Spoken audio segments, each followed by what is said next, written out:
తాకట్లో ఉన్న బంగారాన్ని విడిపించి ఆ రోజున మార్కెట్ ధర కట్టి మిగిలిన డబ్బును మీకు అందిస్తుంది కొమ్మూరి గోల్డ్.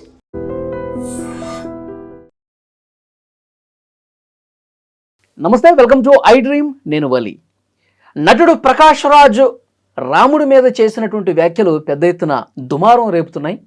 రాముడు నార్త్ నుంచి సౌత్కు వచ్చేసాడు, పండ్లు దొంగిలించాడు, డబ్బులు కట్టలేదు, లక్ష్మణుడు నేను లక్కీ అని చెప్పేసి అన్నాడు, శూర్పణఖ ఏదో డాలర్లు ఇవ్వాలని చెప్పి అడిగింది. ఈ స్టోరీ మొత్తం చూసిన వాళ్ళందరూ కూడా పెద్ద ఎత్తున హిందువులు, హిందూ సంఘాలు వీళ్ళందరూ కూడా దుమ్మెత్తిపోస్తూ ఉన్నారు. దీని గురించి రియాక్ట్ అవ్వడానికి ప్రస్తుతం స్టూడియోలో ఉన్నారు శేఖర్ భాష. మాట్లాడదాం. భాష గారు నమస్తే. భాష గారు, ఈ కొత్త రామాయణ స్టోరీ ప్రకాష్ రాజ్ చెప్పింది ఏంటి, మీ కామెంట్ ఏంటి దీని మీద?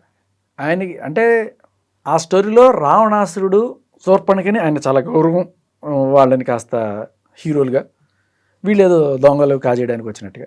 అంటే విలన్ని హీరో చేసాడు, హీరోని విలన్ చేశాడు. బేసికలీ ఆయన అన్ని సినిమాల్లోనూ విలన్ చేసి చేసి చేసి విలన్లనే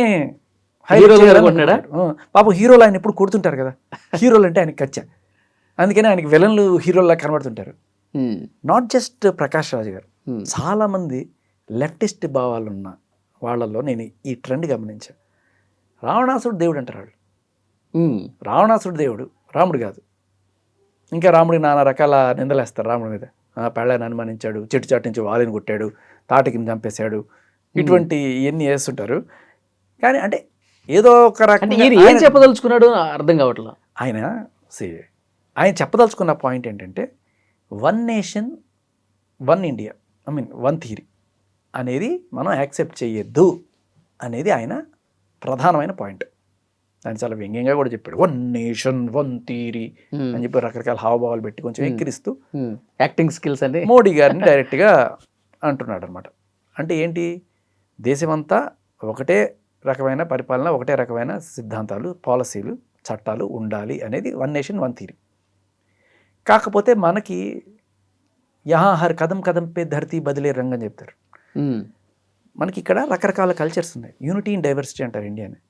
అందుకనే కొన్నిసార్లు అక్కడ అప్లై అయిన రూల్ ఇక్కడ అప్లై కాదు. సో చెప్పాలంటే కొన్ని ఏరియాస్ లైక్ నాగాల్యాండ్ అటు సైడ్ పోతే ఒక్కొక్క మహిళ ఇద్దరు ముగ్గురిని పెళ్లి చేసుకునే ఇది కూడా ఉన్నాయి, చేసుకోవచ్చు వాళ్ళకి అఫిషియల్ అదే. అలాగే కాశ్మీర్ లాంటి చోట అక్కడ అసలు వేరే చట్టమే ఉండేది మొన్నటిదాకా. అవును. అలా ఫెడరల్ అంటాం దీన్ని.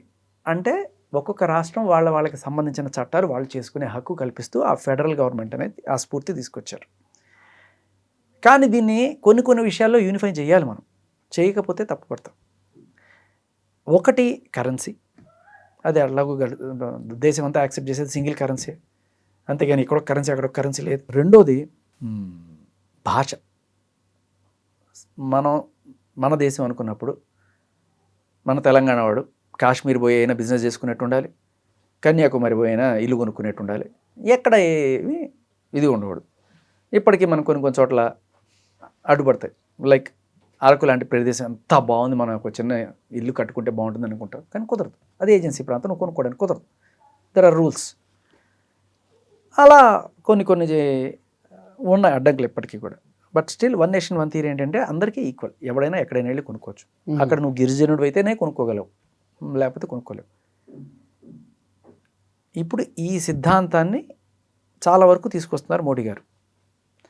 ఇది ఎస్పెషల్లీ లాంగ్వేజ్ విషయంలో ఈయన అపోజ్ చేస్తున్నాడు ప్రకాష్ రాజ్.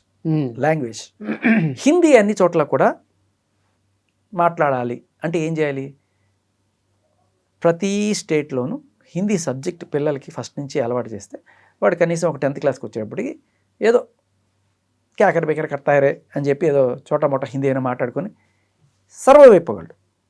ఇప్పుడు కేరళలో పుట్టావయ్యా, లేకపోతే తమిళనాడులో పుట్టావు, జనరల్గా అక్కడ ఎక్కువగా ఆ లాంగ్వేజే మాట్లాడతారు. సపోజ్ ఏదో పని మీద వీడు సెంట్రల్ గవర్నమెంట్ ఉద్యోగం వచ్చింది, వీడు ఎక్కడికో పోతాడు, ఢిల్లీనో పూనానో ఎక్కడో పోతాడు.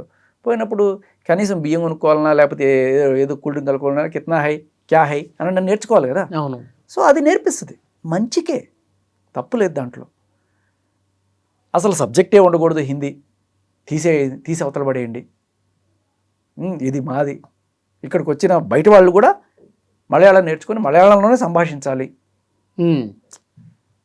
అది కొంచెం అభిమానం విపరీతం అయిపోవడం అనమాట. అసలు కంప్లీట్గా హిందీని బ్యాన్ చేయాలి, హిందీ అనేది ఇక్కడ కంప్లీట్ అపోజ్ చేస్తారనమాట వాళ్ళు. వాళ్ళని ఏదో మాయ చేసి వాళ్ళని ఏదో కాజేయడానికి వచ్చినట్టుగా చూస్తారు బ్రిటిష్ వాళ్ళు వచ్చేసి మనల్ని ఎలా అని. సరే ఇంగ్లీష్లో కూడా మాట్లాడుకోవచ్చు, తప్పలేదు, కానీ వన్ నేషన్ ఒక యూనిఫైడ్ లాంగ్వేజ్ ఒకటి ఉంటే కమ్యూనికేషన్ బాగుంటుందనే ఉద్దేశంతో పెట్టారు ఇది. ఈయన ఏమంటాడు, ఆయన కేరళలో ఇచ్చిన మీటింగ్ అనుకుంటుంది. ఇక్కడ కేరళకి ఎవడొచ్చినా వాడు మలయాళం నేర్చుకొని మలయాళంలో మాట్లాడాలి, అంతేగాని వేరే లాంగ్వేజ్లో మాట్లాడకూడదు. ఏమంటారు అక్కడ ఉండే వాళ్ళందరూ కేరళలో ఏం చప్పట్లు కొడతారు. అరే ప్రతి చోట కొంత మైనారిటీ ఉంటారు, అక్కడ కొంతమంది హిందీ మాట్లాడేవాళ్ళు ఉంటారు కదా, వాళ్ళు మలయాళం రాక లేకపోతే నేర్చుకోలేక ఇబ్బందితోనో వాళ్ళు వెళ్ళి హిందీలో మాట్లాడితే వాడు కొట్టి పట్టుకొని చంపారు కదా.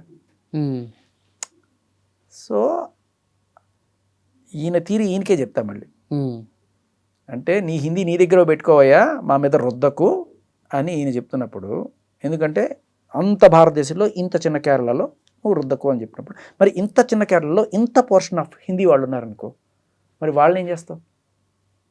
సో ఈ డామినేషన్ తోటి నువ్వు వీళ్ళని తొక్కుతున్నట్టు కదా, అంత పెద్ద దేశంలో ఈయన నన్ను తొక్కుతున్నాడు అనుకుని నువ్వేమో వీళ్ళని తొక్కితే అది తప్పు కదా. సో అది సదుద్దేశంతోనే చూడాలి. కాకపోతే ఏంటంటే ఎడ్డే ఉంటే తెడ్డాం, నువ్వు రైటు నేను లెఫ్ట్, నా భావజాలం ఇది, నువ్వు ఏమనంటే దాన్ని నేను తొక్కుతా. అంటే ఆయన చెప్పదలుచుకుంది స్ట్రైట్గా చెప్పకుండా రామాయణాన్ని తీసుకొచ్చి మహాపురుషుడిని తీసుకొచ్చి, అందుకే ఏమంటారంటే చెప్పాల్సింది చెప్పకుండా ఏంట్రా మాకు ఈ రామాయణం అంటారు కదా, అందుకే రామాయణమే చెప్పాడు ఆయన. ఇప్పుడు ఆయన చెప్పిన మాట ఇది బేసికలీ. అదే కాంట్రవర్సీ అయితే తీసుకోండి, నచ్చకపోతే తీసుకోకండి.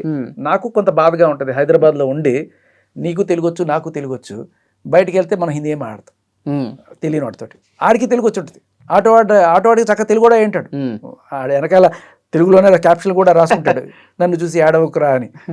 కానీ ఆడ దగ్గరికి వెళ్తే ఆడేమంటాడు, కిదరాతాయ్ జాతాయ్ ఇదే ఉంటుంది కదా. అరే మన తెలుగు ఎక్కడికి వెళ్ళిపోతుంది, హైదరాబాద్లో కొంత బాధ ఉంటుంది నాకు.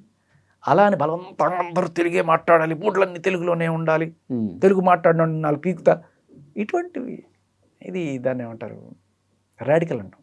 అది వద్దు, లివ్ అండ్ లెట్ లివ్, అదే పాలసీ ఉండాలి.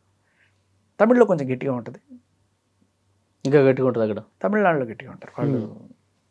కాకపోతే తమిళ్ మాట్లాడితే వాళ్ళు ఇచ్చే వాల్యూ వేరు. అంటే నువ్వు తమిళ్లోనే సంభాషిస్తే నీకు రాయితీ ఇస్తా అనడం బాగుంటుంది, అంతేగాని తమిళ్లో సంభాషించకపోతే రాయి తీసి కొడతా అనడం కరెక్ట్ కదా. కరెక్ట్ చెప్పారు. అది సో ఈయన ఇక్కడ అదేదో సినిమాలో డైలాగ్ ఉంటుంది, మొత్తం అర్థం దీనికి సంబంధించిన అంతా మానేసి గూట్లే అంటే ఏమిటో వీడినేరే గూట్లే అని చెప్పి, అలా ఆయన చెప్పిన స్టోరీలో సారాంశం ఏంటంటే one nation one theory work out అవ్వద్దు అని డైలాగ్ గుర్తొచ్చింది నాకు. కానీ ఏంటంటే ఇక్కడ రాముడు లక్ష్మణుడిని వలస కూలీలతో కంపేర్ చేశారు అనేది ఎక్కువ హైలైట్ అయింది. మీరు అడిగారే ఇంతకీ ఆయన ఏం చెప్పదలుచుకున్నాడు, ఆయన ఇది చెప్పాలనుకున్నాడు, బట్ మీడియా అంతా ఇది ఫోకస్ చేసింది.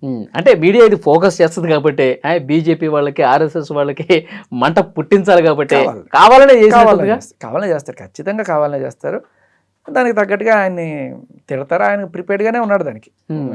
ఫస్ట్ టైం కాదు, నెక్స్ట్ డేనే నేను ఎందుకంటాను మహాపురుషుని ఎందుకంటాను, నేను నాకు అన్ని మతాలు సమానమే, అన్ని గౌరవిస్తాను కదా అని చెప్పి మళ్ళీ అన్ని కవర్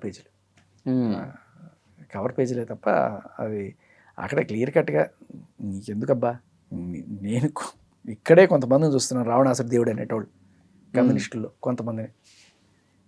ఏం చేస్తాం, వాళ్ళకి ఎవరో ఒకడు కూర్చొని బాగా బ్రెయిన్ వాష్ చేస్తాడు అనుకుంటా ఎవడన్నా. ఆ లెక్కన కనీసం రాముడు మన దేశస్తుడు అట్లీస్ట్, రావణాసుడు మన దేశం కూడా కదా, శ్రీలంక కూడా కదా.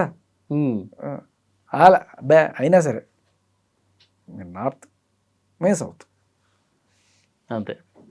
దానికి కారణం కూడా లేకపోలేదు కొన్నిసార్లు. అంటే కొన్నిట్లో నార్త్కి ఇచ్చిన ఇంపార్టెన్స్ సౌత్కి ఇవ్వరు అనే మాట వాస్తవం, అది నిజం.